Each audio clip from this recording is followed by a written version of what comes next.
सियावर रामचंद्र की जय। श्री रामानंद भगवान की जय। श्री राधे राधे। भक्तों, जब प्रभु का अवतार होता है तो उनके पार्षदों का भी अवतार होता है।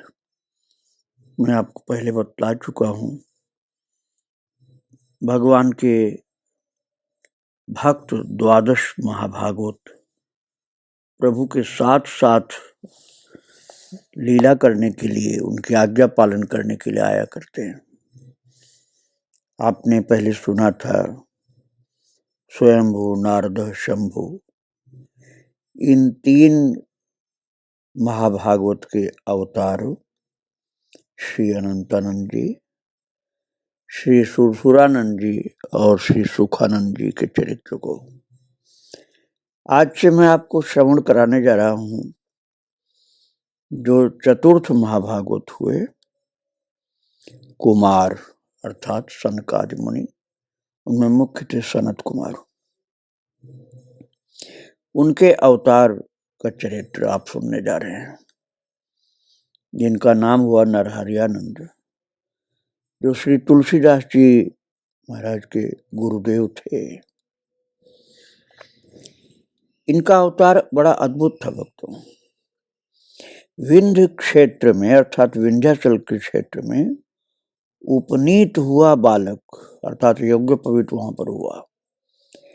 बालक छोटा सा नर रूपधारी दिव्य पुरुषों के साथ, वो साधारण पुरुष नहीं थे, बस देखने में मनुष्य थे, ऐसे दिव्य पुरुषों के साथ वाराणसी में गंगा तट पर विचरता हुआ, बहुत से लोग लुगाइयों का चित्त अपनी ओर आकर्षित करता हुआ श्रीमठ आश्रम पर भगवान श्री रामानंद जी के प्रिय शिष्य श्री अनंतानंद जी के सम्मुख मंद गति और विमल भाव से उपस्थित हुआ।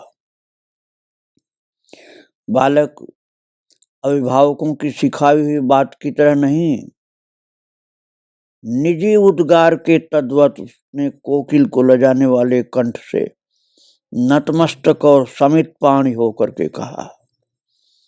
हाथ में कुशा थी, सिर झुका हुआ था। बड़ी विनम्रता और बड़ी मीठी आवाज में कहा उस बालक ने अनंतानंद जी महाराज से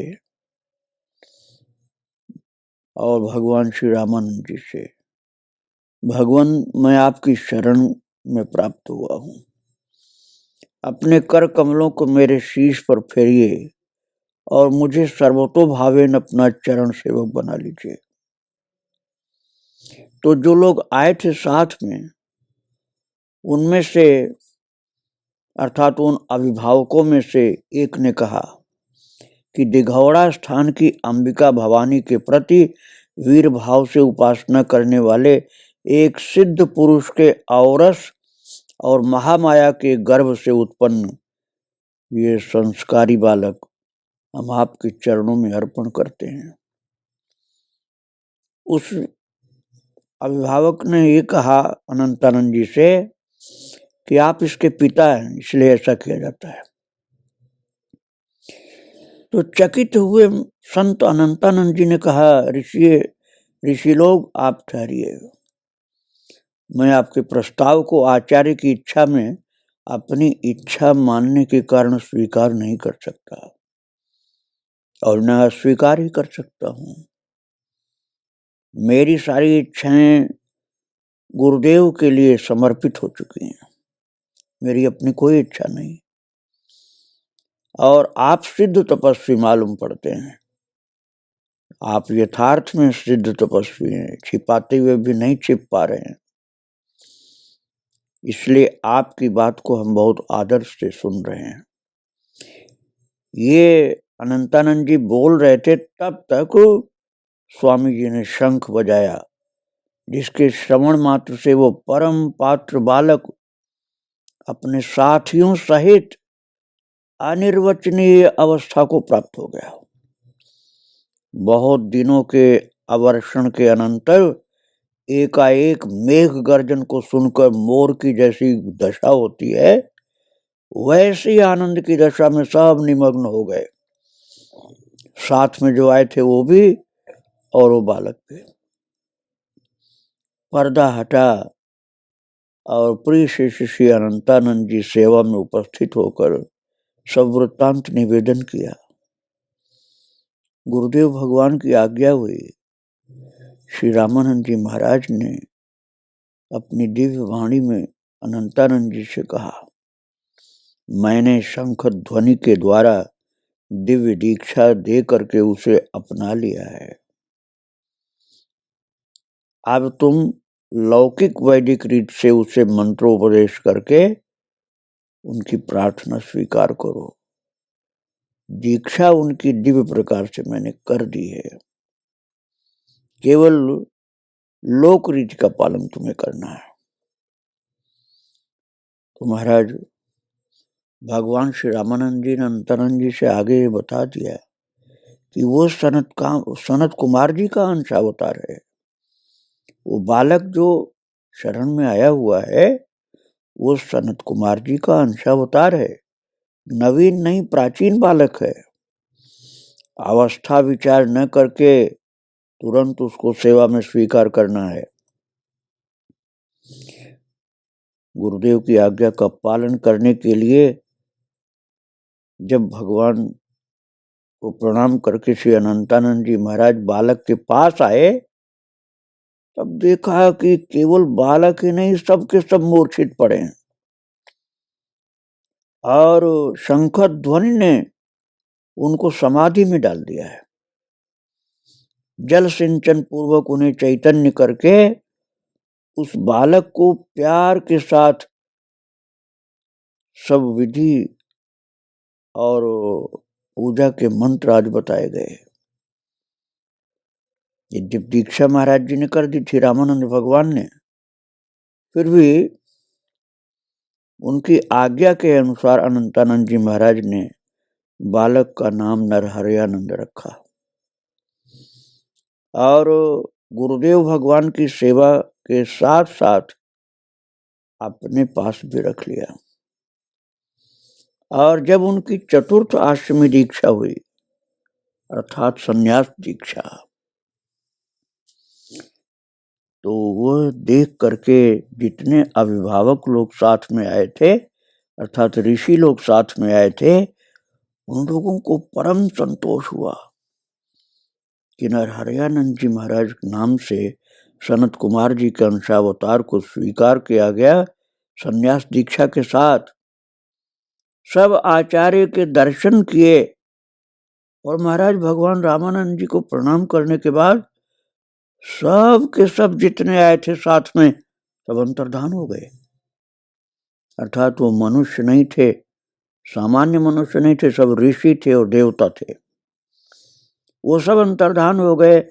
अब की ओर बालक नरहरयानंद जी ही वहां पर थे, जो गुरुदेव भगवान से दीक्षा प्राप्त करके उनकी और श्री अनंतानंद जी की सेवा में उपस्थित चरणों में विराजमान थे। भक्तों, ये अद्भुत बालक थे। देवी माता ने स्वयं इनको प्रकट किया था और अंबिका देवी ने अपने पुत्र के रूप में इनको प्रकट किया था। और जन्म तो इनका गंगा तट पर हुआ था, लेकिन इनको कुछ दिन तक वृंदावन में भी माता ने रखा था। थोड़े दिन तक छोटे से बच्चे को श्री वृंदावन धाम में ऋषियों के बीच में रखा था और उसके बाद इनका यज्ञोपवीत विंध्याचल पर हुआ था और उसके बाद फिर ये काशी में भगवान श्री रामानंद जी के पास आए थे। बहुत ही अलौकिक शक्ति थी क्योंकि सनत कुमार जी के अवतार थे और बालक को बहुत प्रसन्नता थी। श्री नरहरयानंद जी महाराज को बहुत प्रसन्नता थी, आनंद था गुरुदेव के चरणों में आने पर।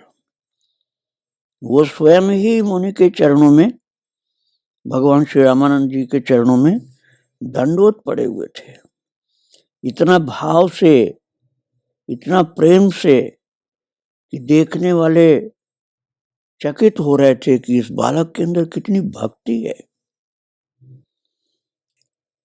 गुरुदेव भगवान श्री रामानंद जी महाराज ने शंख ध्वनि के द्वारा बालक को ब्राह्मी स्थिति में पहुंचा दिया था और सबकी समाधि लग गई थी। बाद में सब लोग जब समाधि से उठे हैं और इनकी संन्यास दीक्षा देखी है तो सब लोग प्रणाम करके अंतर्धान हो गए, जितने अभिभावक लोग थे, और उनको अपने जीवन का जैसे फल मिल गया नेत्रों से प्रभु का दर्शन करके।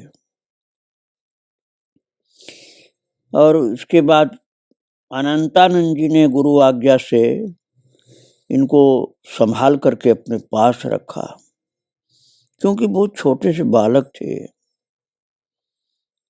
और गुरु आज्ञा और अनंतानंद जी महाराज की आज्ञा से ये सब अपना कार्य करते थे। संध्या समय घाट पर जा करके आकाशदीप आज की तैयारी करते थे।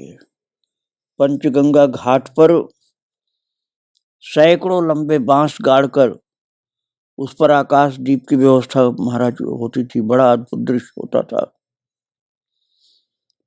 और बहुत ऊंचाई तक वो चढ़ जाते थे ऊपर। उनका खेल देख करके सभी को बहुत आनंद आता था। एक दिन तो अनंतानंद जी महाराज ने देखा कि नरहरियानंद की देखा देखी एक बालक कोई चढ़ता चला जा रहा ऊपर बांस पर, बहुत ऊंचाई पर चढ़ गया और महाराज वहीं से वो लड़खड़ा करके गिरा। तो बाल ऋषि अर्थात नरहरियानंद जी को दया आ गई। उन्होंने जल के छींटे ऊपर जोर से फेंका और गरज करके कहा, बच्चा गिरना मत, आधार में जहां है वहीं टिक जा। तो महाराज सब चकित होकर देखते रहे। वो बच्चा जो गिर रहा था ऊपर से वो आकाश में ही रुक गया और फिर उसको बहुत धीरे से नीचे उतारा। तब लोग समझ गए कि नरहरियानंद देखने में बालक हैं लेकिन इनके अंदर तो बड़ी शक्ति है। और फिर अनंतानंद जी खोजने लगे कि नरहरियानंद कहाँ गया। तो नरहरियानंद तो छोटे गुरु भाई थे ना, तो अनंतानंद जी के सम्मुख उनको थोड़ा सा लाज सी लगने लगी कि मैंने सिद्धाई क्यों दिखाया और ये बात मेरे गुरुदेव के पास भी पहुंच जाएगी कि ये छोटा सा बालक नरहरियानंद ने बड़ी भारी सिद्धाई दिखाया है, इसलिए थोड़ा छिप गए थे वो। बाद में गुरुदेव ने कहा, कोई बात नहीं, एक बालक की प्राण की रक्षा के लिए तुमने जो किया ठीक किया। भक्तों, ये बालक नरहरियानंद कोई मामूली बच्चे तो छोटे से थे नहीं, ये तो सनत कुमार जी के अवतार थे। तो इनकी शक्ति कभी पर कभी बिना सोचे ही प्रकट होने लग जाती थी। तो महाराज जी को तो मालूम था, रामानंद जी को सब। अनंतानंद जी थोड़ा चिंतित हो जाते थे। एक दिन विचारों में मग्न नरहरियानंद जी बिंदु माधव का दर्शन करने घाट की ओर जा रहे थे। उनकी दृष्टि पड़ी, एक महासुंदरी थी, उसके चारों तरफ 9 प्रमदाएं घिरी हुई थी, अर्थात दिव्य शक्तियों संपन्न 9 स्त्रियां थी। और जो ही वहां पहुंचे हैं नरहरियानंद जी, सब ने मंडलाकार होकर घेर लिया और उन्हें कुछ कहने का अवसर नहीं देते हुए महासुंदरी ने उनके चरणों पर पुष्प चढ़ाए और कहा, भगवान, मैं हरि शरणागति हूँ, मैं आपको वरण करना चाहती हूँ। ये कहकर के वो हट गई। दूसरी आई, उसने भी चरणों पर कुसुम चढ़ाते हुए कहा, मैं आत्मसमर्पणता हूँ, आपको वरण करती हूँ। इसी तरह शेष 8 युवतियों ने अपना नाम दीनता, निष्कपटता, सत्यता और सर्वधारता, अटल विश्वासिता, सर्वाराध्यता, अनन्यता, निज स्वरूप अज्ञता, निज स्वरूप की ज्ञान, ये सब बता करके पुष्प चढ़ाया। तो भक्तों ये सामान्य स्त्रियां नहीं थी, ये सब दैवी शक्ति थी। और इन लोगों ने अपना नाम बता करके नरहरियानंद जी की सेवा में अपने को समर्पित किया, जैसे आत्मसमर्पणता, दीनता, निष्कपटता, सत्यता, सर्वाधारता, अटल विश्वासिता, सर्वाराध्यता, अनन्यता और निज स्वरूपज्ञता, ये लोग जो थे पुष्प चढ़ाई सब नरहरियानंद जी के चरणों में और कुमार की आज्ञा की प्रतीक्षा करने लगी। तो बाल मुनि अर्थात श्री नरहरियानंद जी ने कहा, मैं आचार्य के चरणों का रज हूं, अर्थात भगवान श्री रामानंद जी के चरणों की रज हूं मैं, और सर्वतोभावेन उन्हीं के अधीन हूं। मैं कुछ कह नहीं पा रहा हूं, अपने को मैं स्वतंत्र नहीं मानता, मैं भगवान श्री रामानंद जी महाराज अर्थात आचार्य के चरणों का समर्पित सेवक हूं। तो इस पर महासुंदरी शरणागति ने कहा, तो बिना गुरु के पूछे आपने हमें बुलाया क्यों? जब आप बिना गुरु की आज्ञा लिए मुझे स्मरण करके बुला सकते हैं, तब बिना उनसे पूछे हमसे विवाह भी कर सकते हैं। प्रणय के पीछे परिणय होता है और प्रणय के प्रणवी राम नाम है। बाल मुनि की बुद्धि चकरा गई, कहाँ विरक्त बाल ब्रह्मचारी और कहाँ विवाह की चर्चा, वो भी एक से नहीं, एक झुंड से पूरा। महासुंदरी निज 9 सखियों के साथ विवाह करना चाहती है। इसी अटपटी घटना की उलझन में पढ़ करके वह चुप रहे और गुरुदेव का ध्यान किया। महाराज ध्यान में गुरुदेव ने उनसे तुरंत गठजोड़ करने की आज्ञा दी। बालमुनि को बड़ा आश्चर्य हुआ, क्या कर्णधार कभी भूलकर भी नाव को डुबा देगा? ऐसी कल्पना तो नहीं की जा सकती। फिर गुरुदेव की ऐसी आज्ञा क्यों हुई है? इसमें कुछ रहस्य है जिसको बुद्धि भांप नहीं सकती है। गुरुदेव को त्रिकाल का पूर्ण ज्ञान है, अतः किसी भी दशा में गुरु आज्ञा का पालन करना ही श्रेयस्कर है। और इसमें उचित अनुचित का विचार करें तो देश काल के भीतर है, अनुचित है, निरर्थक है। गुरु आज्ञा पालन से आज तक किसी का अकल्याण नहीं हुआ। अस्तु। बाल मुनि ने मुस्कुराते हुए कहा, अच्छा मुझे स्वीकार है, वर्ण कीजिए। अनंतर अपूर्व दृश्य हुआ। सबसे पहले सत्यता महासुंदरी शरणागति से हाथ में वरमाला लेकर के अंकमाल देती हुई उसी में लीन हो गई। तत्पश्चात महासुंदरी शरणागति के हाथ में वरमाला दे करके अंकमाल देती हुई उसी में लीन हो गई। इस तरह सब सखियां शरणागति महासुंदरी में प्रविष्ट हो गई। तत्पश्चात महासुंदरी ने एक एक करके सब वरमालाएं कुमार के गले में पहनाकर, अपनी वरमाला अंत में पहनाकर कुमार के चरणों में पकड़कर सब लुप्त हो गई, चरणों में पड़ करके। और बाल मुनि को इस कौतुकमयी घटना से उत्साह, आनंद, आश्चर्य और आश्चर्य बहुत बार हुआ। फिर समझ गए गुरुदेव की लीला है, ये सब दैवी शक्तियां हैं। ये इस तरह से लीला करती हुई सब आकर के समाविष्ट हुई हैं। और घाट पर जो प्रभु कृपा से दिव्य शक्ति प्राप्त भाग्यशाली माताएं कोई आई थी, उन्होंने ये तमाशा अर्थात ये लीला देखी और सब चकित रह गए। इन बालक के चरणों में कितनी कितनी प्रकार की शक्तियां समाविष्ट हो गई। आध्यात्मिक तात्पर्य को समझना तो हर व्यक्ति के बस का था नहीं, लेकिन इतना समझ में आया कि ये बालक कोई साधारण नहीं है, इसलिए इतनी शक्तियां इनके चरणों में आकर विलीन हुई हैं। अद्भुत रस के संचार से उनका हृदय उथल पुथल और जिज्ञासा से भरपूर हो गया। नगर भर में ये बात फैल गई। काशी में हर जगह ये चर्चा होने लगी कि आश्रम पर एक छोटा सा बालक आया है जिसके चरणों में सारी शक्तियां विलीन हो गई हैं। और एक दिन निज मंडली में बैठे हुए श्री अनंतानंद जी से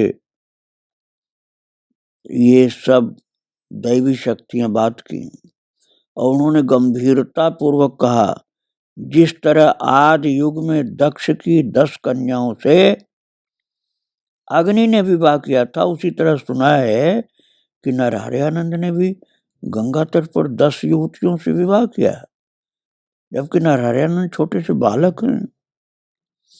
वहां बैठे हुए लोग मुस्कुराने लगे और समझने लगे कि विवाह नहीं, ये तो प्रभु की लीला है। पर ये संकुचित नहीं हुए, बोल उठे, गुरु आज्ञा से कुकृत्य भी सुकृत हो जाता है।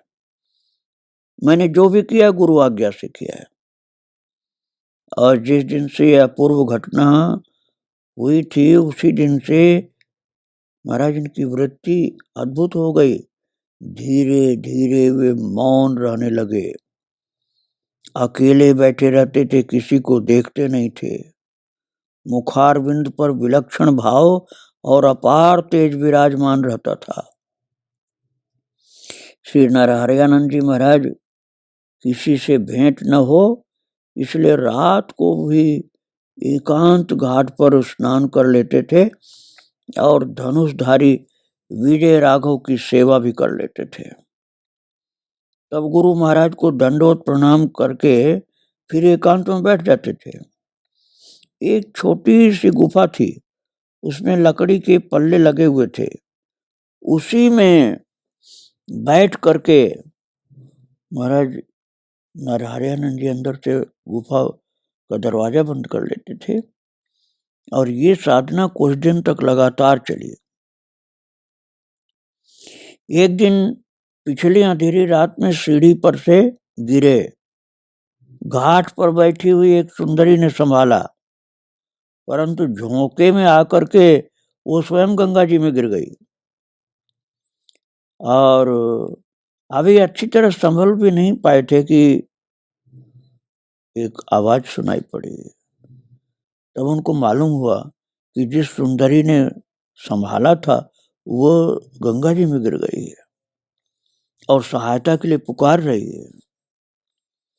अस्तु स्थूल शरीर से उसकी सहायता करने में असमर्थ रहने के कारण सूक्ष्म शरीर से जल में प्रवेश करके उसको उबार लिया और सीढ़ी पर सुरक्षित बैठा दिया और जो पेट में उसके जल चला गया था वो वमन कर दिया। महाराज उसके वमन में से 8 हीरे चमकते हुए गिरे। अंधकार में उस सुंदरी ने उन्हें तो जुगनू समझा। महात्मा तो संध्या करके चले गए, परंतु वो नारी घाट पर बैठी हुई सुस्ता रही थी। जब सवेरा हुआ तब उसकी दृष्टि उन हीरों पर पड़ी और महाराज वो पहचान गई उन बहुमूल्य हीरों को। उसने गंगा जी का प्रसाद समझ करके उठा लिया। जब उसने अपने घर पहुंचा करके हीरे दिखलाया है जौहरी को, जो उसके पिता के रूप में थे उस समय, तो प्रसन्न होकर बोले, बेटी वे हीरे तुझे कहाँ मिले? उसने सब वृत्तांत का सुनाया। तो जौहरी ने कहा कि गिरते हुए महात्मा को संभाल लेना कोई मामूली पुण्य नहीं होता, बहुत बड़ा पुण्य किया था तुमने। इसीलिए महात्मा के संपर्क से महान सुकृत बन गया और सुकृत का फल तुमको तुरंत प्राप्त हुआ है, बहुमूल्य हीरों के रूप में। उन हीरों को जब सुरक्षित रखने के लिए तैयारी करने लगे, तब उनके बूढ़े मुनीम जी आ गए। उन्होंने उन हीरों को पहचान कर कहा, सेठ जी, ये तो वे हीरे हैं जो आपके पूर्वजों के सर्वस्व माने जाते थे और आपके बचपन में चोरी चले गए थे। मुनीम ने बताया कि आपके बड़े भाग्य हैं जो फिर प्राप्त हो गए। आपके देवता आपके घर आ गए हैं, लक्ष्मी का वास हुआ है, सब मंगल ही मंगल है। कन्या का विवाह चौगुने उत्साह से कीजिए। कन्या को अपने विवाह की चर्चा सुनकर दुख हुआ। उसने अपनी माता से कह दिया, मैं विवाह नहीं करूंगी। जिसने हाथ पकड़कर गंगा जी से निकाला है, मेरी जान बचाई है, वही योगी मेरा पति है। उसने मेरा पानी ग्रहण किया है। अब दूसरा कोई इस पद को प्राप्त नहीं कर सकता है। मेरे पानी को अर्थात मेरे हाथ को जिस योगी ने पकड़ा है, वही मेरा सब कुछ है। मैं तो अब उस योगी की तरह त्याग और तपस्या का जीवन व्यतीत करूंगी। महाराज, इस बाल हट का किसी के पास कोई उत्तर नहीं था। अंतर्यामी स्वामी ने सब बातें जानकर श्री अनंतानंद जी से कहा, नरहरियानंद को तुरंत चित्रकूट भेज दो, वहां सुखपूर्वक भजन करेगा। यहाँ रहने में हानि है। यहाँ काशी में उस बहुत बड़े सेठ की पुण्यात्मा पुत्री उससे विवाह करने का हठ करेगी, इसलिए नरहरियानंद को चित्रकूट भेज दो और उस तपस्विनी को यहाँ तप करके तप का फल प्राप्त करने दो। उसको नरहरियानंद से नहीं मिलाना। महाराज, गुरुदेव की आज्ञा हुई श्री रामानंद भगवान की, और चित्रकूट जाने की आज्ञा से नरहरियानंद बहुत प्रसन्न हुए और गुरुदेव के चरणों में साष्टांग दंडवत करके चले गए चित्रकूट। और उस कन्या को तप करने की आज्ञा हुई। वो काशी में तप में लग गई और चित्रकूट में तप करने के लिए गुरुदेव की आज्ञा से श्री नरहरियानंद जी महाराज काशी से प्रस्थान किए हैं, गुरु चरणों में दंडवत करके। आगे का चरित्र आप फिर श्रवण करेंगे। गुरुदेव भगवान और उनके शिष्यों को प्रणाम करके यही विराम दे रहा हूँ। श्री राधे राधे, जय श्री राधे। सियावर रामचंद्र की जय, श्री रामानंद भगवान की जय।